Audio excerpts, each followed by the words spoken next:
Hi guys and welcome to my channel again. Na aula de hoje nós vamos falar sobre Simple Past ou Past Simple, o passado simples. Muitos de vocês já conhecem, já estudaram na escola ou estão estudando. Então vamos lá? Olha só, nós temos as regras e as exceções. A regra é o seguinte, dos verbos regulares. Nós vamos trabalhar agora com os verbos regulares e no finalzinho eu falo sobre os verbos irregulares. O que são verbos regulares, professor? São verbos que o seu passado é igualzinho o seu presente, só com acréscimo de ed, de ou ied, certo? Esses são chamados verbos regulares em inglês, porque eles não mudam a sua forma, você acrescenta só de, ed ou ied. A regra geral seria só acrescentar o ed. Eu trabalho, I work, eu trabalhei, I worked. Eu começo, I start, eu comecei, I started. Eu ligo, I call, eu liguei, I called. Ok? Só acrescenta o ed. Vamos agora para as exceções. Todo verbo que for regular e terminar em y, você já liga o seu alerta. Por quê, professor? Porque se esse y for igual a esse aqui, antes dele tiver uma consoante, você vai ter uma mudança na sua estrutura. Se não tiver uma consoante antes, que é o caso do play, ó, play, P-L-A-Y, antes do y tem o quê? Uma vogal, que é o A. Então você só acrescenta ed. I played yesterday. Eu toquei, eu brinquei ou eu joguei ontem. I played yesterday. Agora, se for no caso do study, try ou outros verbos que terminam com y, são regulares, e antes tem uma consoante, o y tem que sair, e aí você acrescenta o ied. Ok? Y sai e entra o ied. Eu estudo, I study. Eu estudei, I studied. Eu tento, I try. Eu tentei, I tried. Certo? Mudando. Quando você tem um verbo regular que termina em e, você simplesmente acrescenta o de. Então, eu amo, I love, termina em e. I loved, eu amei. I save, termina em e. I saved, só acrescentei o de. Certo? Outro ponto interessante, esse aqui vocês já viram na escola, possivelmente, ou viram por aí, lendo em inglês. Stop, stopped. Tem alguma diferença estrutural do presente para o passado? Observa. Stop, dois P's. Tem essa diferença.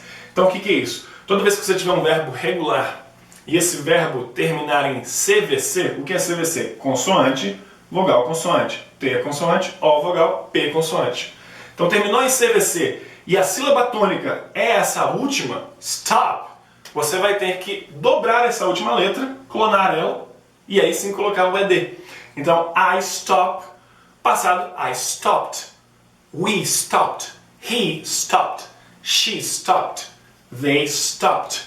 Ok? Então, esse é outro ponto legal. No passado, todos são iguais. Você não tem que se preocupar com o verbo a colocar S, S ou IS. Então, I, you, he, she, we, you, they, todos vão ser com o ed. Certo? Da mesma forma no passado. Então, terminou em CVC e a tônica é na última, aí sim eu dobro.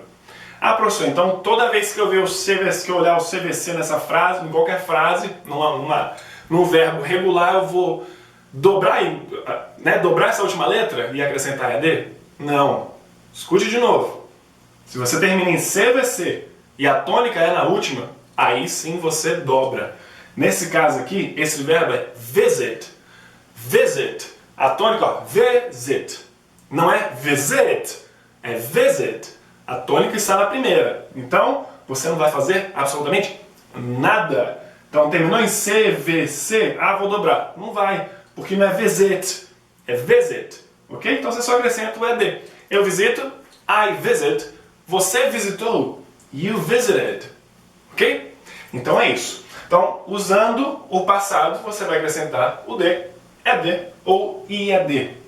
Um outro ponto muito importante é a questão do foco. No inglês tem esse ponto, porque nós vamos também encontrar lá na frente o presente perfeito. Que se você traduzir, nós não temos esse tempo no português, então se você traduzir, vai ficar a mesma frase. Exemplo, I have eaten bananas. Eu comi bananas.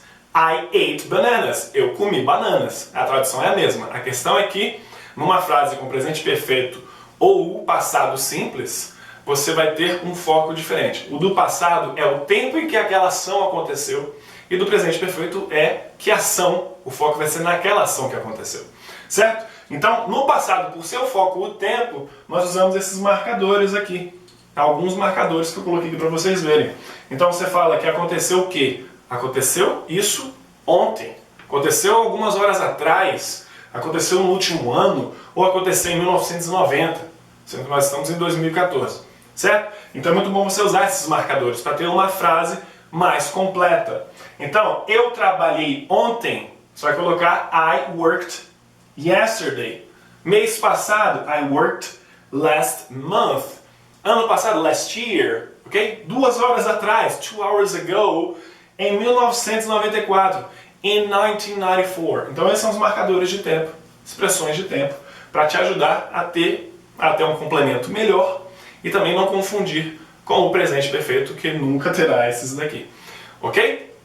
Então, vamos agora que você já explicou isso aqui, professor, como é que eu uso como é que eu negativo uma frase, como é que eu coloco ela na interrogativa usando o presente, o passado simples. Vamos lá, essa frase aqui. I worked yesterday. I worked yesterday. Afirmativa. Eu trabalhei ontem. Como é que eu nego? Primeiro você precisa de um auxiliar. Se fosse no presente seria o don't para negar. Só que o passado de do é o did, logo did not fica didn't. Então essa frase vai ficar I didn't work yesterday. I didn't work yesterday. Ué, professor, work? Mas não era passado? Olha só, tem o did. No inglês, quando você coloca o did, você já está deixando aquela frase no passado. Você já transforma aquele verbo principal no passado. Não pode haver dois passados do seu auxiliar com o seu verbo principal. Então, I didn't nunca será I didn't worked.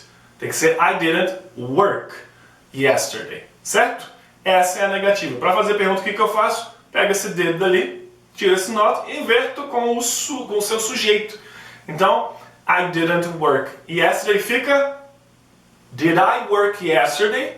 Did I work yesterday? Você trabalhou ontem? Did you work yesterday? Ela trabalhou ontem?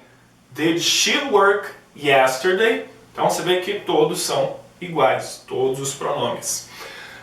Posso fazer pergunta negativa? Também posso. É só colocar o didn't no início. Didn't I work yesterday? Ok? Então, beleza, professor. Agora você me ensinou como é que usar essas regrinhas, me ensinou como colocar na negativa e na interrogativa e o tal do verbo irregular que você avisou no início da aula. Bem, o verbo irregular, como o nome já diz, não é normal, é uma coisa irregular. Logo, você vai ter coisas como essa. O it vira ate, tá? O speak vira spoke, o see vira saw e inúmeros outros verbos que são irregulares. Como é que eu vou usar eles no inglês? Como é que eu vou colocar na negativa ou na interrogativa? É a mesma estrutura. Se você tem a afirmativa, é a única hora que você vai usar eles no seu passado. O ate, o spoke, o saw, certo? Se você tem ele na negativa, colocou o didn't, lembra? Quando colocou did ou didn't, volta para o presente. Então não tem mistério. O único mistério é, você tem que memorizar todos os verbos no infinitivo, no presente, no passado, no simple past, e no past participle, que é no passado particípio, e você pode procurar isso no Google, é só colocar verbos irregulares em inglês. E você começa a estudar e memorizar. Não tem mistério, não tem regra, é memorizar. E estudar, estudar, estudar. Até que eles fiquem na sua cacholeta e aí vai ficar tudo mais tranquilo. Ok? Então, vamos lá. Essa frase aqui. Eu comi maçãs ontem. I ate apples yesterday. I ate apples yesterday. Tá na afirmativa no passado. O verbo é irregular. Meu Deus. Não tem nada demais. Só colocar negativa, didn't, e o verbo volta para o presente. Passado, ate. Presente, eat.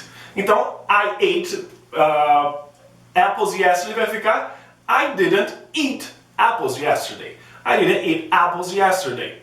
Isso. Pergunta como é que fica. Did I eat apples yesterday? Did I eat apples yesterday? Então é isso. Não tem mistério. Ok, gente? Se esse vídeo foi bom para você, se te ajudou, clique em gostei aqui embaixo. Se você ainda não é inscrito, clique em inscrever-se. E todas as vezes que eu lançar um vídeo novo, você vai receber uma notificação no seu e-mail. Compartilhe esse vídeo se você gostou, favorite e passe para os seus amigos, passe adiante essa ideia para você me ajudar a divulgação desse canal. Eu espero que você tenha gostado, te agradeço pelo seu carinho, pela sua atenção e te vejo numa próxima aula. See you next class and bye bye!